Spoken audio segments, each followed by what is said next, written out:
Hey everybody, and welcome back to 6 Ages, Ride Like the Wind. We're in the 3rd year of Zacorda, which is, I don't know, something like 45, 46 years maybe since we started the game. And eventually, we have this deal with Baron, where he's going to try to go off and propose to the Ram Lady. And we have to try to come up with the bride price for that. So, I'm trying to hold on to our goods, while also trying to just hold on to life, because I don't really have a lot of bowmen right now. So, we can go raiding. But I'm not going to go raiding, honestly. What do we got? We got trade stress, a food yield shortfall, good foraging omen, unhappy ancestors.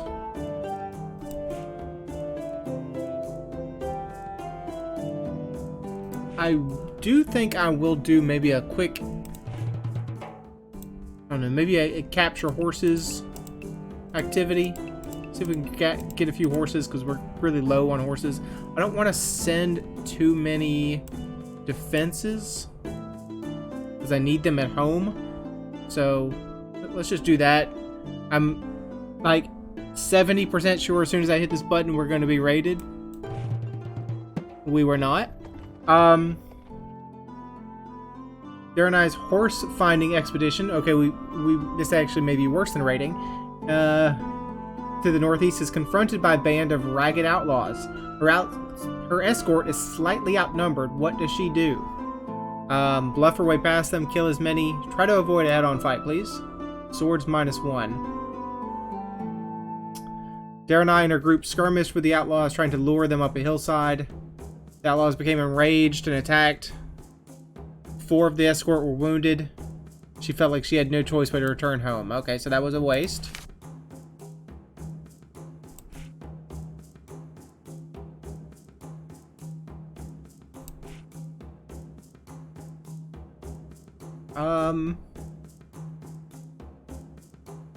We have a good foraging omen, so we could do that. It's, again, still time for raiding, so could do a quick forage right there in the same spot. Maybe I will send this many bowmen, or I'll keep the default escorts, just in case we don't run into those guys again. And, of course, here it is. 106 Earthlings attack. We have 14 swords and 63 bows meeting them. Put a point in magic, and let's just try to drive them off, please. I'm going to want to conduct a magic ritual and use Firehoof. We will not parlay.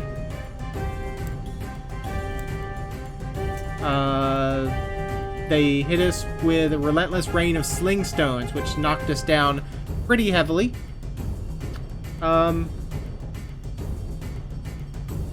Let's maneuver, please. As the Earthlings moved some of their forces into reserve, we shifted our lines. So we're still pretty much outnumbered.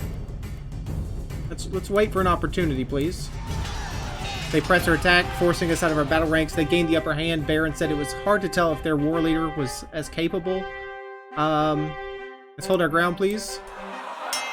Their reserves yelled and ran forward and gained advantage. Yeah, we're like 3. They have 3 times as many as the forces we do. Let's fight fiercely. Okay, we did push them back, but we barely surviving here. They fought fiercely, but not as fiercely as us. Let's fight cleverly, and we got absolutely destroyed. They drove off 16 cows and 12 horses. They stole 16 cows worth of loot, and we did lose a lot of people. Here is a thing about we don't have enough horses. What is the clan circle going to do? We need at least 30 more horses, or we will no longer be riders.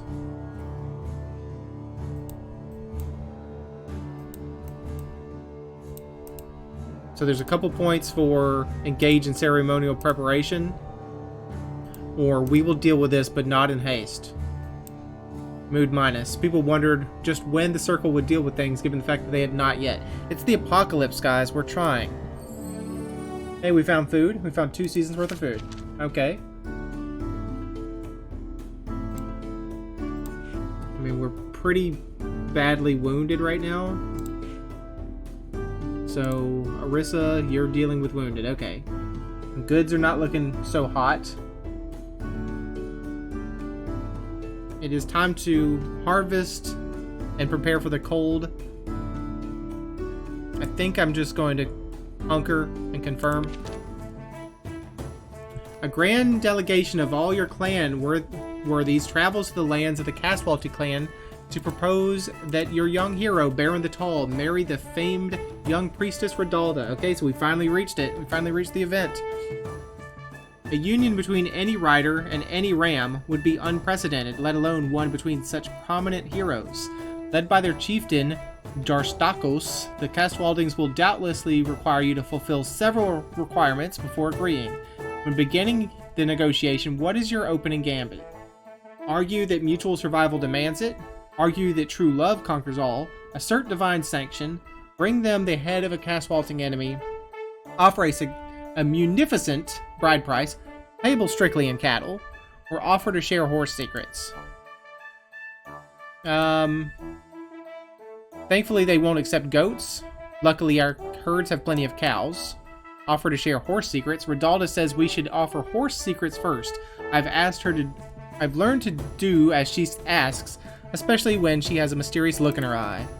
Rodalda has been moving secret mountains to make this happen. I sense something to do with horse secrets. Okay, you're saying a bunch of things. Argue about mutual survival. Bring them ahead of an enemy. I don't think we have the people to do that. Offer a bride price in cattle. Were he to secure for his people horses and the ability to ride, Darstakos would gain immense stature among other rams. So you're saying offer horse secrets or argue that about mutual survival. Offering them the number of cows they desire will ruin us, says Darenai. I'm going to go for horse secrets. Baron, I'm taking you under counsel. You said to do this. Horse secrets it is. Who argues this? Probably our clan leader, with also very good diplomacy. Darstakos shook his head and said that Baron had failed the test of destiny. As much as we would like to ride, we know it is impossible. We have petitioned the gods many times, and never do they answer. But then Rodalda stepped from her place of concealment and said, "It is because we must ask their god." Divine light shone within her. Their priest said, "It is the light of Vinkat." Our priest said, "No, it is the light of Gamari." Could they be this one and the same? Are we wrong about bickering over gods? For an eternal instant, our realm became the divine realm, and Rodalda transformed into a horse, galloping 7 circuits around us. When all returned to normal, everyone knew we had witnessed a miracle for the ages. After this, there was no talk of needing to provide or prove divine sanction. Having passed 2 tests to wed Baron to Rodalda, what do you propose next? Bring them the head of an enemy, offer a bride price, argue that true love conquers all. What do you say, Baron? Where is she hiding? I mean, she turned into a horse. I don't know if she's hiding. Like I said, it's crop season, so leave the might test till last. I can't believe we didn't start with a cow offer. In the Golden City, this would be unthinkable. To battle. So you say to battle. You say bride price. You say bride price. Let's go bride price. Having passed 2 tests to propose Baron to Rodalda, you propose that your clan attempt the test of wealth. The traditional way to do this is to offer a munificent bride price. One more word out of you, Yadakon, and I'll ask one of the priestesses to geld you.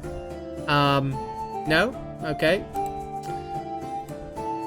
A high bride price is 20 cows. They probably expect 10 times that, but start with a lower number and work up. I'd like to see them try, Darenai. Why hasn't she shown herself? She did. She turned into a freaking horse. They have more spirits. Let's go for 120 cows. Are you okay with 120 cows? They seem to be expecting a higher number. Your circle figures they weathered the cataclysmic skyfall better than the rider clans, and may not realize how much your wealth this represents. Do you raise your offer? Sure. 150 cows. They're expecting a higher offer. Okay. I mean, we will bankrupt the clan, but I'm willing to let it happen. 175 cows. Okay, I'll make a new offer. 185 cows. They're expecting an even higher offer. 196. 205. The Caswalding seem impressed that we could assemble such wealth.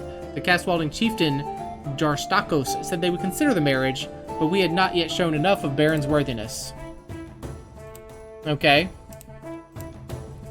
They want to do the battling thing, huh? Well, let's go for the true love. Let's go for true love. How do you guys feel about true love? I'm gonna send Zakorda. I mean, I think he's the best diplomatic envoy we have here. You give them a gift? Yeah. I'm gonna give you 40 goods. How do you feel about that? The Caswalding chieftain thanked us for the gifts, but said they would now be choosing another groom for Redalda. You'll be happy to know that it is one of yours, Baron the Swift of the Honeymane clan. Perhaps you've heard of him. He comes from a clan that has not bedazzled itself with ridiculous stupidities. Zakorda said that he knew the argument council had insisted on was absurd as soon as it started making it. I'm sorry, Baron? Did we lose the game? Just like, seriously? Was that supposed to end that way? You can't keep our 40 goods if we, if that happens like that. Come on, you can't keep our goods. Okay, let's confirm. Let's just hunker down, see what happens. It's been a few weeks since your delegation returned from the Caswaldings, but their refusal to marry Redalda to your Baron still stings. People said the clan council should do something. Cheer everyone up with a feast. Get Baron good and drunk. Attack the Honeymanes. Attack the Caswaldings. Do nothing. Let frustration become furious action. So you want to attack. You want to cheer everyone up with a feast. You want to do nothing. You want to attack the Honeymanes. And it's not the Honeymanes' fault. I'm tempted to attack the Caswaldings and in the heat of battle rescue Redalda from a loveless fate. But would she forgive me for killing her kin? So Baron wants to attack the Honeymanes.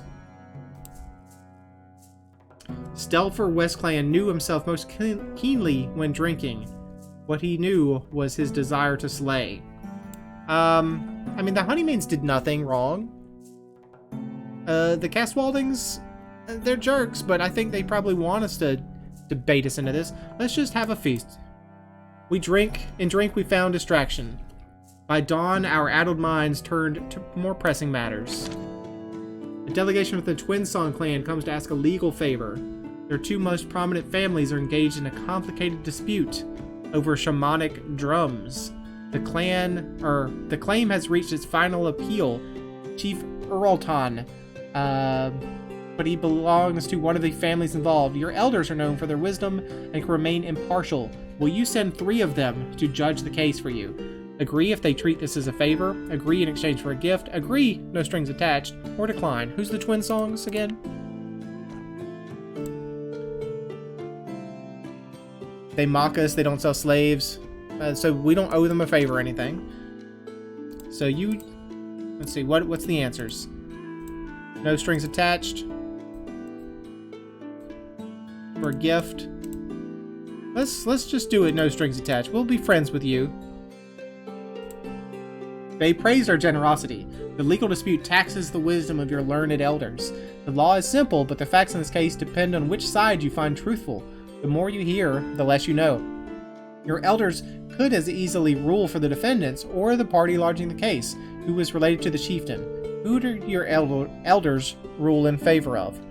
Well, that's not very fair, because you're asking me to just flip a coin, honestly. The defendants or the party lodging the case? Your elders could as easily rule for the defendants or the party lodging the case who is related to the chieftain. So I guess if we said something good about the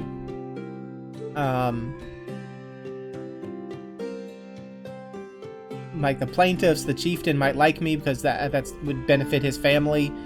Honestly, I tell you what, if we can't tell who is right or wrong, I have to side with the defendants, right? I mean, typically, if the prosecution can't prove its case, the defendants win. So I'm thinking the defendants. Rolling for the chieftain's kin will benefit us politically. If we had a shrine or temple to Relendar, we would be able to better tell which disputant is telling the truth. Send a large escort in case the losing party makes trouble. A favor is worth 20 cows. Simple requests never are simple.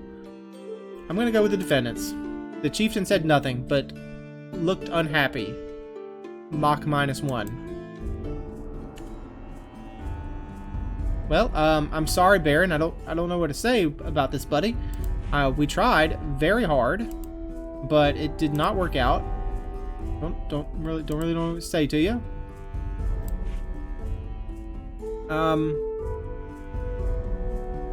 I need to recruit some people. We raised 4 warriors. Well, good thing we raised 4 warriors because we're getting absolutely destroyed by the Urchikai. We have 9 chariots, 106 on foot. And we've just showed up with 40 people. Let's just survive. I'm going to put both my points of magic in. Magic ritual. Firehoof. No, I do not agree to parlay.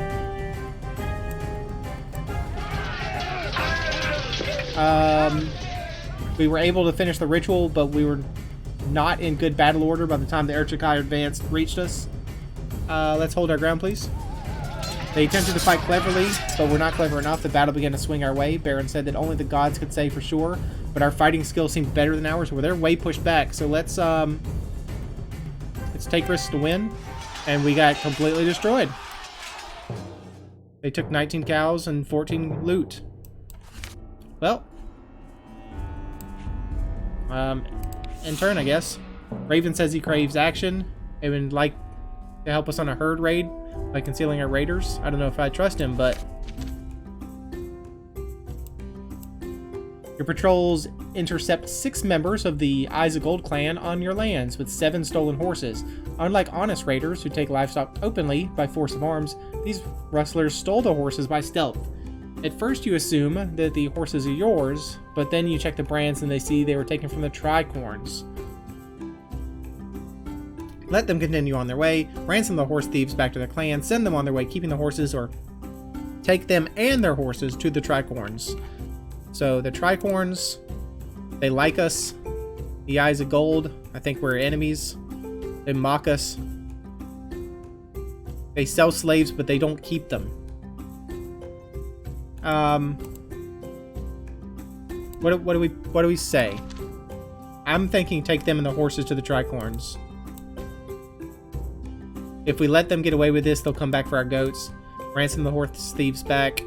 Their clan doesn't hate us, so we can gain the usual ransom from them, perhaps more. Let them continue on their way. Keep the horses. Keep the horses. I mean, do we want to anger the Eyes of Gold? Maybe not. So, I don't want to let them continue on their way, but I'll ransom the horses back to you. Or the people back to you. Naturally, we retain custody of the horses. Horses plus 7. Who do we send to negotiate the ransom? Someone good at bargaining? Joreno?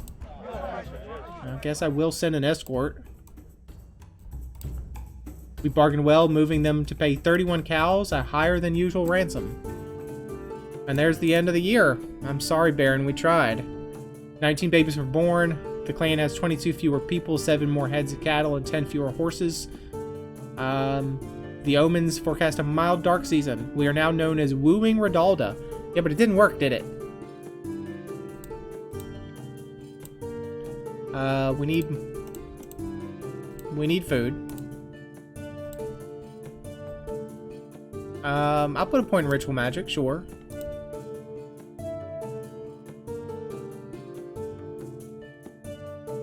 And oh, we're down to 3 goods. Let's end with that. A tricorn delegation shows up at your clan boundary seeking the horses that were stolen from them by rustlers. They're not accusing you of theft, merely saying that you have custody of their horses, which an honest clan would have no choice but to return. Those were never your horses. They were once your horses, but they are now legally ours. We'll give you the horses if you moderate your tone, or we are waiting for you to claim them, my friends. Horses aren't worth arguing over. Goats, on the other hand.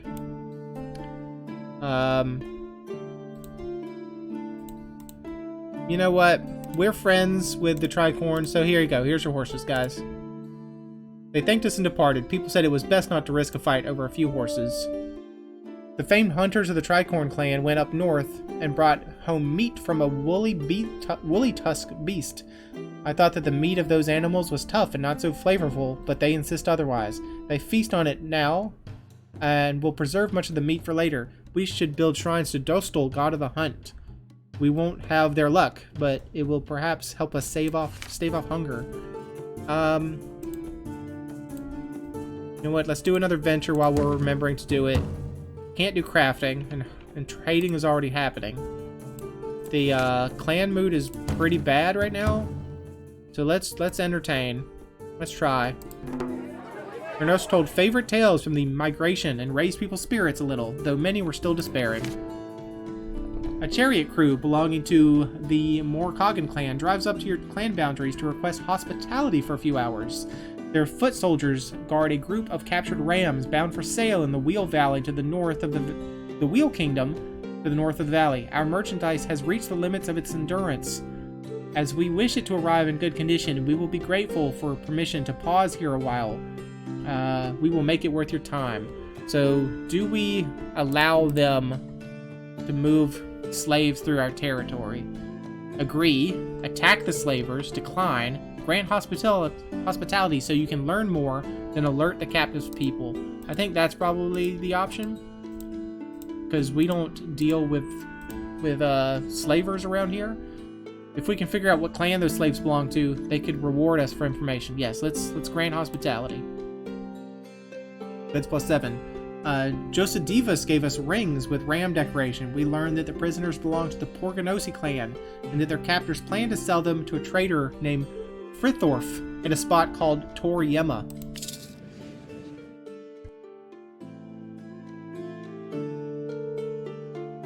Who tells the Porganosi? Baron. You go tell the Porganosi. You're great at diplomacy. I will send a small escort, just in case. Do you take a gift?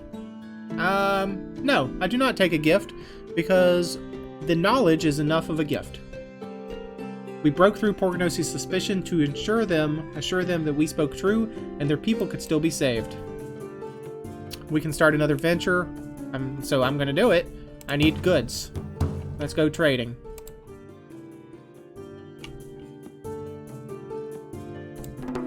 We got 23 cows worth of goods. The Rams rescued their slaves from the wheels. They expressed their gratitude in gifts, yet also in one of their odd punning poems. We should brace for the possibility of the Morkagani figuring out it was us who told the Porganosi. Well, you know what? I think this is a good time to end the episode. I really still don't know what's going on with Baron, or really what the end game of the game is, but I would have thought that we would have had game over or the end by now. But thanks for joining me. Hope you enjoyed it, and hope to see you again next time.